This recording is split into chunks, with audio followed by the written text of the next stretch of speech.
बिस्मिल्लाहिर्रहमानिर्रहीम। अस्सलाम वालेकुम। आप देख रहे हैं हालात। मैं हूं सईद चौधरी। क्या पीटीए वालों के शैतान के साथ कोई डायरेक्ट राब्ते हैं, कोई पैगाम रसानी होती है इनके दरमियान, और वो इनके कान में कोई सहर फूंकता है शैतान, जिसके बाद ये चार्ज हो जाते हैं, कोई ट्वीट श्वीट इनके आने शुरू हो जाते हैं और ख़ान साहब अपनी तकरीरों में कुछ ऐसा बयान करते हैं। और ख़ान साहब ने कल मुजफ्फरगढ़ में अपनी तकरीर के दौरान ऐसा क्या कहा कि मुझे लगा कि ये तो वही काम है जो शैतान ने अपने ज़ुम्मा लिया हुआ था। ये बड़ा अजीबोगरीब मौजू लग रहा होगा आपको, लेकिन जब मैं बात करूँगा और चीज़ें दिखाऊँगा आपको तो आप शायद मेरी तायद करें कि यार लग तो ऐसे ही रहा है। लेकिन इससे पहले हम थोड़ी सी बात करेंगे। कराची में पानी आ गया हुआ है। पीपल्स पार्टी को मुर्दे इल्ज़ाम ठहराया जा रहा है कि अब 14 साल से हुकूमत है और पता नहीं क्या क्या है।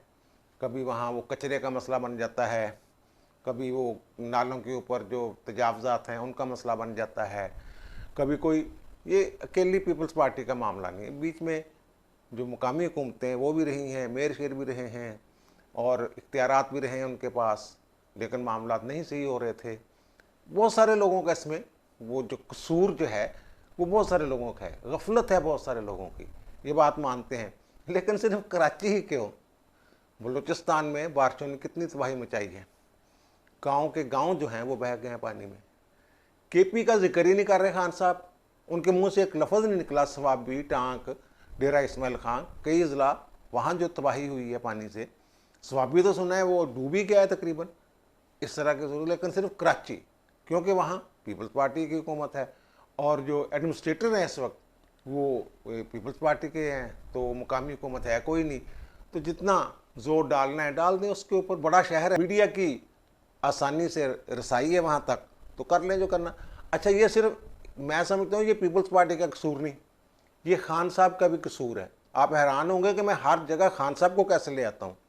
खान साहब का कसूर ये है कि आपको याद होगा 2020, ज़रा याद की, कचरा कुचरा बड़ा इकट्ठा हो गया था, बड़ा गंद शंद पड़ गया था। तो उस वक्त कोई इन्होंने प्लान बनाया सिंध हुकूमत ने कि वर्ल्ड बैंक से कुछ पैसे ले लिए जाएं आधार, और कर्ज़ा लेके ये सारे जो मामलात हैं इनको एक दफ़ा सेट कर लिया जाए। तो उसके लिए उन्होंने कोई तजावीज़ मांगी, कोई 10 अरब डॉलर का कर्ज़े के बारे में सोच विचार हो रही थी। अभी सोच विचार ही हो रही थी, सारे बीच में आ गए जनाब। खान साहब को फिक्र पड़ गई कहीं ये बैंक से कर्ज़ा कुर्ज़ा लेकर, 18वीं तरमीम के बाद हो सकता है ना कर्ज़ा कुर्ज़ा लिया जा सकता है। खान साहब भी परेशान हो गए जनाब, ये कहीं कुछ कर ही नहीं दें सीधा सुधा। खान साहब, ये सितंबर 2020 की बात है। खान साहब भागे भागे पहुंचे हैं कराची, अपने गवर्नर इमरान इस्माइल को साथ लिया और एक प्रेस कॉन्फ्रेंस करवा दी और एक बड़े पैकेज का ऐलान कर दिया। आप गूगल करेंगे, ये मेरा ख्याल है 5 सितंबर 2020 की ये खबर है, आपको मिल जाएगी। वहाँ खान साहब ने एक पैकेज का ऐलान किया, 11 खरब रुपए, 11 खरब रुपए, जिसके बाद आपको याद होगा कि वो इजलास वगैरह होना शुरू हो गए थे। फौजी भाई भी बीच में आके बैठ गए थे नाले साफ़ करने के लिए, और FWO की क्रेनें श्रेनें भी एक दो नालों में वो पता नहीं किराए की थी या उनकी अपनी थी, वो सफाई करती हुई देखी गई। बड़ा रौला बड़ा जनाब, बड़ा बहुत बड़ा पैकेज दे दिया। वो जो पैकेज था वो जो बुनियादी कराची के मसाइल थे उनको हल करने के लिए था। उसमें नाले थे, नालों की सफाइयाँ थी, पानी था, सीवरेज था, ट्रांसपोर्ट थी, और फिर जो कचरा वगैरह उठाने का, ये सारे पैकेज में उसमें शामिल थे। जो 11 खरब रुपए का पैकेज का ऐलान करके आए थे इमरान खान साहब के, वफाकी हुकूमत देगी। तो उसके बाद अगर वो पैकेज, जिस पैकेज पर अमल दरामद नहीं हुआ, जिस पैकेज के मुताबिक कराची को वो फंड्स फ्राहम नहीं किए गए, तो फिर तो इसके ज़िम्मेदार खान साहब भी बनते हैं। क्योंकि वो कराची वाले और सिंध वाले, जो सिंध गवर्नमेंट है, वो अपने तौर पे कोई पैसों का अरेंज कर रही थी कि इस मामले को कैसे सेट सूट करना है, कैसे इसको चलाना है। तो खान साहब बीच में कूदे कि नहीं, मैं जो हूँ मैं हूँ ना। और जब वो गए हैं वहाँ और उसके बाद जो हुआ है वो आपके सामने, तो फिर खान साहब कैसे बरी जुम्मा हो सकते हैं इसमें से, ये बात सोचने वाली है। और अच्छा, अब आते हैं जनाब वो उस बात की तरफ कि क्या पीटीआई वालों के कान में शैतान कोई सैर फूंकता है, क्या करता है। वैसे तो वो बनी गाला में सुना है आजकल वो कोई सफ़ेद कोई मामला हो रहा है कि पहले जो होता है ना वो जादू टूना काली चीज़ों पे कुछ और, आजकल कुछ सफ़ेद चीज़ें जो हैं उन पे वो अमल शमल जो हैं वो पढ़ाई शढ़ाई वो हो रही है। वो चिट्टे कुकड़ भी हो सकते हैं उसमें, और भी बहुत सारी चीज़ें हैं।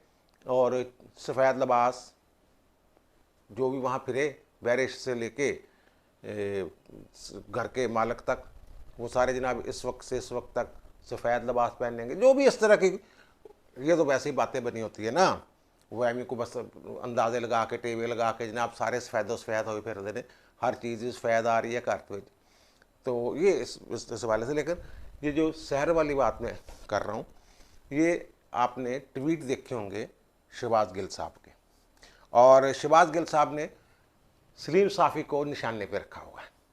सलीम साफ़ी साहब गए हुए थे हज पे, और ये इत्तफाक के कोरोना के बाद 2 साल बाद तकरीबन ये मामूल के मुताबिक हज हुआ। तो उन्होंने पूरी दुनिया से जो उनके ख्याल में मुअज़्ज़ज़ लोग थे, पीटीए वालों को नहीं समझा होगा उन्होंने, जो सऊदी सरकार है उन्होंने कुछ जिनके ख्याल में था कि ये मुअज़्ज़ज़ लोग हैं, उनको उन्होंने बुलाया वहाँ हज पे, यानी सरकारी मेहमान हैं वो। उसमें मौलाना साहब भी हैं, हमारे चीफ ऑफ आर्मी स्टाफ भी थे, शहीब अख्तर भी थे जो क्रिकेटर हैं, बहुत सारे ममालिक के लोग, मुख्तलिफ लोग, चीदा लोग उन्होंने वो लिए। वो वहाँ अब सलीम साफ़ी साहब निशाने पे रखे हुए हैं इन्होंने। तो एक इनका ट्वीट है, वो हम आपको स्क्रीन पे दिखा देंगे कि जनाब पहली बार शैतान को टक्कर के लोग मिले हैं, और नीचे तस्वीर लगी हुई है सलीम साफ़ी साहब की। अच्छा, एक और ट्वीट किया उन्होंने कि जनाब जब सलीम साफ़ी ने शैतान को कंकर मारी तो शैतान ने आगे से 2 कंकरियाँ मार दी, और उन्होंने कहा तू तो मुझसे ज़्यादा फितना है, पता नहीं क्या क्या कहा हुआ उसमें। और फिर दोनों के दरमियान मुज़ाकरात हुए, और तय ये हुआ कि शैतान सलीम साफ़ी को कंकरियाँ मारेगा। ये ट्वीट है उनका शहबाज गिल साहब का। अच्छा, मैं पूछता हूँ कि शहबाज गिल साहब को कौन सी इन्फॉर्मेशन दे रहा है कि शैतान ने और उनके आपस में मुज़ाकरात हुए। सलीम साफ़ी के साथ जो ये कर रहे हैं, सलीम साफ़ी तो ये खबर नहीं देगा ना, ये खबर तो फिर शैतान दे रहा होगा इनको, इनके कान में बता रहा होगा कि जनाब ये तो खैर ना, ऐसी बातें हैं कि कोई बंदा भी मजाक में या किसी पे तंज करने के लिए या किसी को टीज़ करने के लिए, तकलीफ़ पहुंचाने के लिए इस तरह की घटिया हरकत कर सकते हैं ये। और वो हज जैसे एक जो फ्रीज़ा है, बुनियादी फ़राइज़ में से एक है, उस पर तंज कर रहे हैं। वो मैं क्या कहूँ उसको, वो तो कहते हैं ना कि हमारा तो एक तरह से क़िदा है कि जाते वही हैं जिनको सरकार बुलाते हैं, तो इनको नहीं बुलाया, वो चले गए। जिनको बुलाया, सरकार से मेरी मुराद मदीने वाली सरकार है। अच्छा, बहरहाल अब चलो ये तो एक अलग बात है। अब खान साहब से मुझे कैसे ये लगा कि खान साहब वो काम कर रहे हैं जो शैतान ने अपने ज़ुम्मा लिया हुआ है। ये बड़ी अजीब लगेगी बात आपको, लेकिन ये मैं आपको उनका वो 60 भी सुनाऊँगा, उनकी वो गुफ्तगू का वो हिस्सा भी सुनाऊँगा, जिससे मुझे लगा ये ऐसा क्यों है। वो कल उन्होंने 2 जगहों पे जो जलसे थे, इंतखाबी जलसे, वहाँ खिताब खतूब किया, और कुछ तो मामूल की बातें थी कि जनाब एक तो उन्होंने धांधली वाली बात की कि धांधली होगी, और धांधली करने वाले वही लोग हैं जिन्होंने इनको 2018 में जितवाया था। मफहूम यही बनता है ना। वो कह रहे हैं जनाब वो वाले मिले, मिस्टर एक्स लाहौर में बैठा हुआ है, वो जो ISA के सेक्टर कमांडर, उनका नाम बार बार ले रहे हैं। इलेक्शन कमीशन जनाब हमजा शहबाज के कदमों में बैठ गया, जाके मरियम के कदमों में बैठ के जनाब प्लान कर रहे हैं कैसे हुकूमत, कैसे ये 20 सीटें जीतनी हैं जो ज़िमनी इलेक्शन वाली हैं। ये ज़िंदगी और मौत का मसला बना हुआ है खान साहब के लिए भी, इनके लिए भी, कि जनाब अगर ज़ाहिर है बहुत अहम ये नशिस्तें हैं जो 20 हैं, कौन जीत के लिए। बहरहाल जो रिपोर्टें हैं वो तो नून लीग की अक्सरियत है, नून लीग ही लेके जा रही है। बहरहाल खान साहब भी जोर तो पूरा लगा रहे हैं। अच्छा, अब खान साहब को कहते हैं धांधली हुई माड़ी मोटी तो हम रोक लेंगे, अगर धांधला हुआ फिर श्रीलंका वाले हालात हो जाएंगे, यानी धमकी दे रहे हैं। और बार बार ये एक ख़ास हमारा जो अदारा है जिसे हम इस्टेब्लिशमेंट उर्फ़ आम में लोग कहते हैं, फ़ौज, उनको टारगेट करते हैं। जनाब इन्होंने सादक और मीर सादक और मीर जाफ़र का किरदार इन लोगों ने अदा किया अमेरिका के साथ मिलके और इनके साथ मिलके। ओ भाई, आपने इतना शोर मचाया हुआ है अप्रैल से अब तक ये वाला, और जो हमारे चीफ ऑफ आर्मी स्टाफ हज करने गए हुए हैं, वहाँ लोगों में घुल मिल गए, वहाँ किसी ने, यानी उनके एहतराम और मोहब्बत उसी तरह नज़र आ रही है जैसे इनके प्रोपेगेंडा से पहले थी। उनके साथ ट्रेंड चलाए उनके खिलाफ, लेकिन लोग जो है उसी तरह मोहब्बत और अकीदत के साथ उनको, यानी कि ज़र्रा बराबर भी मेरा ख्याल है इस प्रोपेगेंडा से फ़र्क नहीं पड़ा उनकी मकबूलियत पे, जनरल बाजवास के। लेकिन बहरहाल ये एक अलग, और फिर और एक और बहुत बड़ी इन्होंने वहाँ जो जबड़ी मारी है खान साहब ने, वो ये है कि कराची का जिक्र किया ना बारिशों का, कि लाहौर का जिक्र शुरू कर दिया कि आसमान बाजार पे सब तनकीद करते हैं, लेकिन उसने अंडरग्राउंड टैंक बनाए पानी के, जिनमें पानी, बारिश का पानी चला जाता है। ओ खान साहब, अल्लाह दा खौफ करो, खुदा दा खौफ करो, सुत्ते पे ऐसी तुसी सुत्ते पे ऐसी। ये मैं हकीकतन बता रहा हूँ। ये तो मामला शुरू है इनके दौर से, नून लीग के दौर से, शहबाज शरीफ की हुकूमत के दौर से, 2018 से पहले का वाक़या है ये 2-3 दरख्वास्तें थीं। एक तो माहौलियाती आलूदगी के खिलाफ दरख्वास्तें, एक ज़ेरे ज़मीन जो पानी है लाहौर का, उसको महफूज रखने के लिए कि उसको कैसे बचाना है, ये दरख्वास्तें लाहौर हाई कोर्ट में अब भी चल रही हैं। वो ज़ेरे समाअत हैं। वो अली अकबर क्रैशी साहब जज थे, उनकी अदालत में लगती थी वो था। उन्होंने ये कहा था कि ये बारिश का पानी जो ज़ाया होता है, इसको बचाने का कोई हल निकाले। और फिर वहाँ तजावीज़ आई, जो लाहौर डिस्ट्रिक्ट गवर्नमेंट है उसने ये कहा कि जनाब हम इसको जो पानी है इनको बचाने के लिए ज़ेरे ज़मीन तालाब बना लेते हैं। एक शायद वो बागे जना में इन्होंने बनाया है, एक कहीं और 1-2 जगहों पे बनाए। वो तो उनका अदालत का हुक्म था। फिर बाद में वो जस्टिस जवाद हसन और जस्टिस शाहद करीम, उनकी अदालतों में उनके अब भी चल रहे हैं। और अली अकबर क्रैशी साहब जब रिटायर हो गए हैं तो उन्हें अदालत ने एक कमीशन बनाया, वाटर कमीशन, जिसमें ये सारी जो ज़िम्मेदारी है वो कमीशन उसकी निगरानी कर रहा है। ये सारे काम है उनकी। वो बाजार का उससे क्या ताल्लुक था? बाजार का प्लान था वो तो अदालत का हुक्म था। मज़ा तब था कि ये रेट दायर करने की ज़रूरत ही ना पड़ती। ये सारा मामला है। खान साहब ने वो आसमान बाजार के खाते में डाल दिया। और फिर वही बातें कि जनाब सिंध का पैसा चोरी होकर दुबई जाता था। कौन है जो जरदारी को और नवाज शरीफ को और इनको बचाता रहता, बड़ा सबसे बड़ा डाकू? अब उन डाकुओं की तरतीब बदल दी उन्होंने। पहले कहते थे पंजाब का सबसे बड़ा डाकू परवेज़ इलाही, अब कहते हैं नहीं, वो क्योंकि हमारे साथ है वो ओके ठीक है, फर्स्ट क्लास आदमी है। अब सबसे बड़ा डाकू पाकिस्तान का है नवाज शरीफ, और फिर दूसरा नंबर है जरदारी का। ये तरतीब बदलते रहते हैं अपनी मर्जी से, अपने जहन के मुताबिक। तो वो जनाब वो इनके ख़िलाफ़ जो मुराद अली शाह है और जरदारी है, इनके ख़िलाफ़ केस तैयार थे, लेकिन पता नहीं कौन इनको बचा के ले जाता है। फिर साजिश के तहत, आलमी साजिश के तहत मुझे इन्होंने घर भेज दिया। इस तरह की बातें, जैसे बंदा बुखला नहीं जाता, या वैसे वो किसी के दिमाग पे चोट लग जाती है, कुछ सदमा शदीद पहुंच जाता है, तो फिर इस तरह की बातें चाहते वो बंदा करता रहता है कि जनाब जी। अच्छा, फिर वो एक और बात जो कह रहे हैं वो कि जनाब पहले भी इन्होंने ये बात की और खुल के की हुई है बात कि जनाब जब ये इनको मुझे पता चला साजिश हो रही है तो मैंने जनरल बाजवा से कहा, मैंने भी कहा, शौकत तरीन ने भी कहा, फौजियों से जाके मिले, हमें कहा कि जनाब आप इन चोरों को हमारे ऊपर मुसल्लत कर रहे हैं। तो मुझे फिर पता चला कि वो तो चोरी को बुरा ही नहीं समझते। आज फिर उन्होंने यही बात की है कि जनाब ये तो चोरी को बुरा ही नहीं समझते, मुझे ये लग रहा है। तो जिन्होंने जो ताकतवर थे, खान साहब ने ये कहा है वो मुजफ्फरगढ़ वाले और दूसरे जलसे में, कि ये कह रहे थे जनाब ये तो जिन्होंने रोकना था, जो मुक्तदरा थे, जो ताकतवर थे, जो रोक सकते थे, वो तो चोरी को बुरा ही नहीं समझते थे। ये खान साहब कह रहे हैं। और बहरहाल ये बातें करते करते अब खान साहब की मैं वो बात आपको सुनवाऊंगा कि जिससे मेरे दिमाग में अमी चमाका सा हुआ कि ये खान साहब क्या कह रहे हैं। वो जिक्र हो गया जनाब शुरू मरियम बीबी का। फिर कहा जनाब वो कहती थी मेरे पास तो पाकिस्तान के लंदन के, पाकिस्तान में भी जायदाद नहीं, 2014 का वाक़या है। फिर वो उन्होंने वो जो फ़ोन शोन का इशू था वो उस पर जिक्र किया, फिर पनामा का जिक्र किया। फिर वो उन्होंने फरमाया खान साहब ने कि जनाब कहते हैं, फिर कहते हैं एक हदीस है कि शैतान ही इंसानों के गुनाह दुनिया में नशर कर देता है। ये खान साहब कह रहे हैं, सुन लीजिए ज़रा। वो कहते हैं ना, एक हदीस है कि शैतान ही इंसान के गुनाह दुनिया में नशर कर देता है। इससे मेरे जहन में आया कि यार ये जो गुनाह नशर करने की बात है, किसी की बदनामी की बात है, वो अल्लाह पर्दे रखे सबके, तो ये पर्दे जो खोलता है ये तो शैतान का काम है।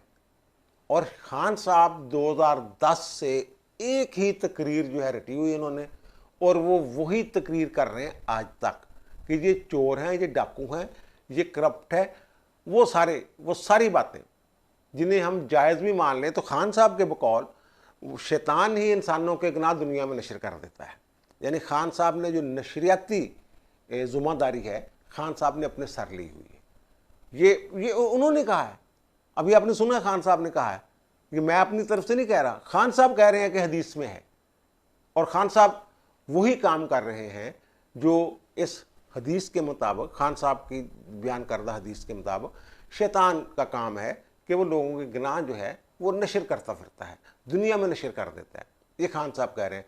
अच्छा, अब मेरे जहन में एक और हदीस मुबारक, जब खान साहब ने ये फरमाया तो मेरे जहन में फ़ौरन एक हदीस की तरफ मेरा वो ध्यान किया। वो हज़रत अबू ज़र गफ़ारी रज़ी अल्लाह ताला अन्हो से रवायत है कि वो फरमाते हैं कि रसूल सल्लल्लाहु अलैहि वसल्लम ने मुझसे फरमाया कि शैतान आदमियों और शैतान जिन्नों से अल्लाह की पनाह मांगो। तो मैंने अर्ज़ किया कि या रसूल अल्लाह, क्या आदमियों में भी शैतान होते हैं? तो रसूल सल्लल्लाहु अलैहि वसल्लम ने इरशाद फरमाया, हाँ। तो ये अब इस हदीस मुबारक को और ख़ान साहब जो फरमा रहे हैं, इनको अगर मिलाकर पढ़ा जाए, देखा जाए, तो फिर जो इंसानों में शैतान है उसकी कैटेगरी पे कौन पूरा उतरता है। मैं कहीं दूर नहीं जाता, मैं कोई मुफ्ती नहीं हूँ, लेकिन मेरे जहन में जो बात आई तो फिर मेरे ख्याल से तो ये जिम्मेदारी खान साहब ने ली हुई। और भाई अदालतें पड़ी हुई हैं, अदारे हैं, वो जनाब 1100 अरब के ये अपने माफ़ करवा गए हैं, ये वो, भाई अभी तो आपके पकड़े जाने हैं, पता नहीं कितने अरब आपके खाते में निकलने हैं। 50 अरब तो एक ही झटके में आप मुबैना तौर पे वो हड़प कर गए थे, और फिर अंगूठियाँ वाले वो 14 करोड़ वो ले गए, और पता नहीं कितने कितने पैसे आपकी तरफ निकल रहे हैं। वो भी पता चलेगा 17 के बाद, ये इलेक्शन के बाद ये निकालेंगे, चीज़ें सारी आपके सामने रखेंगे।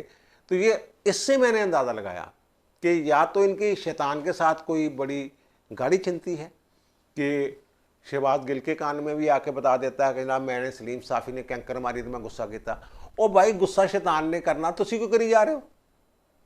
कोई थोनू बहुत ज़्यादा हमदर्दी है शैतान दे नाल कि जनाब कैंकर मारी तो शैतान ने आगे से 2 मार दी, ये एक गाली देंगे तो पीटीए वाले 2 देंगे, यही कहते हैं ना।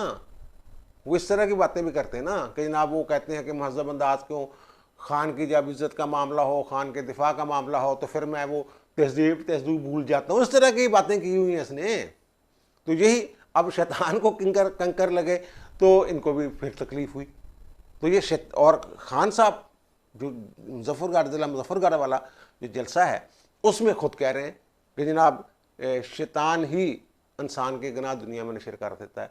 तो ये कौन नशर करता फिर रहा है, कब से नशर करता फिर रहा है, ये फिर किसकी पैरवी कर रहे हैं, किसके पैरों बने हुए हैं? अल्लाह रहम करे, अल्लाह माफ़ करे। फतवे देने नहीं चाहिए, लेकिन जिस तरह की बातें ये करते हैं उसी तरह की बातें फिर दूसरे भी करेंगे। और मेरे जहन में मैं ये सच्ची बात हल्फन कह रहा हूँ कि जब खान साहब ने ये बात की ना, मेरे जहन में एक झमाका सा हुआ ऐसे कि हैं, ये तो इनके ऊपर वो फिट बैठती है बात, खान साहब के अपने ऊपर फिट बैठती है बात कि जनाब वो शैतान जो है वो लोगों के जो गुनाह हैं वो नशर कर देता है। कौन नशर करता फिर रहा है? पता नहीं गुनाह हैं भी कि नहीं, वो जो बयान फरमा रहे हैं, अगर हैं भी तो फिर नशर कौन कर रहा है? अब दीजिए मुझे इजाज़त, इंशाल्लाह दोबारा मुलाकात होती है नए व्लॉग के साथ। अल्लाह ताला आप पर, मुझ पर, हम सब पर मेहरबान रहे। अल्लाह हाफ़िज़।